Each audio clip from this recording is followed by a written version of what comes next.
Now, still in Nigeria, its state oil company withheld about $16 billion in revenue from the federal government in 2014. Of course, that's according to a statement from the auditor-general. Now, constitutionally, the Nigerian National Petroleum Company has had to hand over all of its oil revenue, which makes up about 70% of total income. Now, this money is then paid back based on a budget approved by Parliament. Now, development in Nigeria, Africa's biggest oil producer, has been stunted by decades of corruption and mismanagement. President Muhammadu Buhari took office last year on an anti-corruption ticket in 2014, and the then central bank governor Lamido Sanusi was suspended after accusing the NNPC of failing to pay $20 billion into government accounts between January 2012 and July 2013.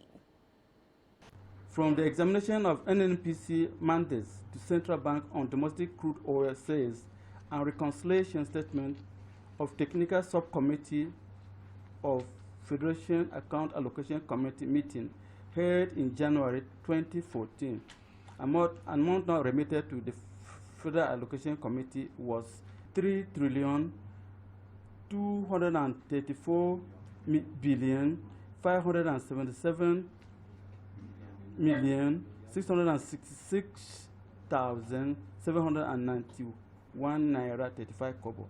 The sum of 36,432,423 naira 423,968 naira 73 kobo was released to the Office of the National Security Advisor for the rehabilitation and construction of dams instead of the Federal Ministry of Water Resources.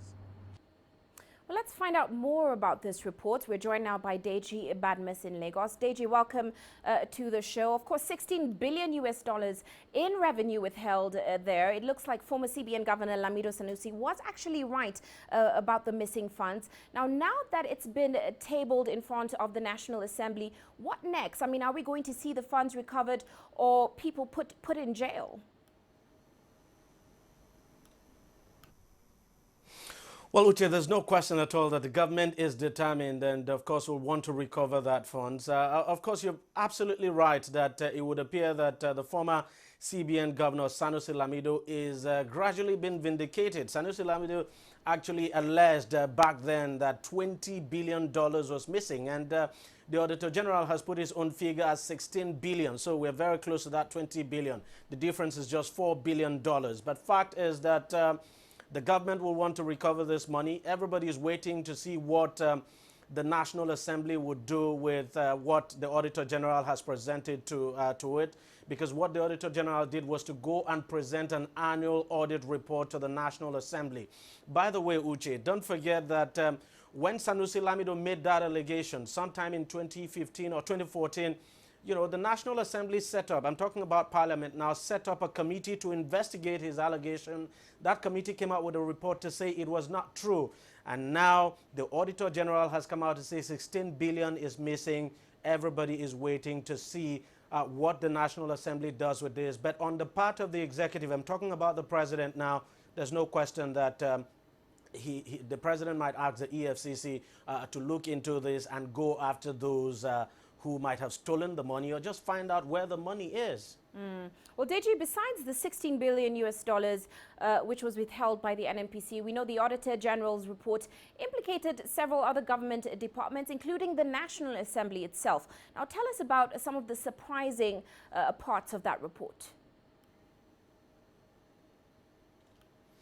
Well, Uche, I must tell you that the first big surprise in that report is the money that was given to the Office of the National Security Advisor. As you know, the former National Security Advisor, Sambo Dasuki, is already standing trial for allegedly, misusing $2.2 billion. Now, the auditor came out to say $183 million was given to the NSA's office for the rehabilitation and construction of dams. Now, it is not the responsibility of that office to rehabilitate and construct dams. It is the responsibility of the office of the Ministry of Water Resources. So, I mean, there would be some kind of explanation there why $183 million was given to the NSA's office for the rehabilitation and construction of dams. Now, another one was $57 million now for fertilizer subsidy and youth unemployment and agri program. There's also $14.5 million for hand sanitizers to tackle Ebola. Remember when Ebola came to Nigeria? Well, it's now come to the open that Nigeria actually spent $14.5 million to buy hand sanitizers. So people will be asking questions that, well, where were these hand sanitizers used? And then there's also $1.18 million accruable to the NLNG, of course. And you talked about the 10.2, sorry, it's actually more than 10.2 now, that going to the National Assembly. Now, in the case of the National Assembly, I'm talking about Parliament now, the money was actually spent with no vouchers to back up the payment. And that's what the Auditor-General said. So we wait and see how the National Assembly will respond to that. I'm talking about Parliament now because they've also been indicted in this report, Uche. Now, it's curious because in 2014, when Sanusi first implicated the NNPC and, of course, called for an audit of its books, the Auditor-General said then that constitutionally his office wasn't empowered to audit NNPC's accounts. Now, what's changed?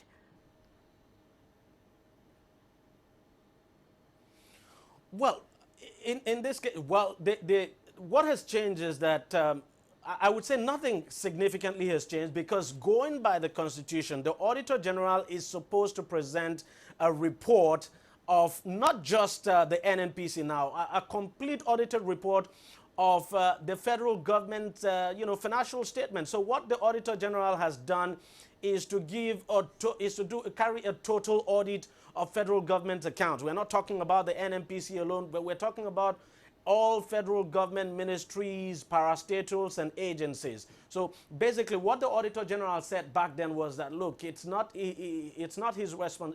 not his responsibility at the time to just audit the account of the NNPC, because that would have been an ad hoc thing, but to audit the account of the federal government as a whole. And so what we have now is that the Auditor-General has audited the entire federal government account and has actually submitted the report to the National Assembly as demanded by law. It's now up to the National Assembly to work on that report. But of course, the executive too can take this up. Since allegations have been made, the executive can take it up. The EFCC would surely be invited to investigate this. And if anyone is eventually found guilty, of course, I believe they would have their day in court. Well, thank you so much, Deji, for those insights. Of course, he's joining us from Lagos.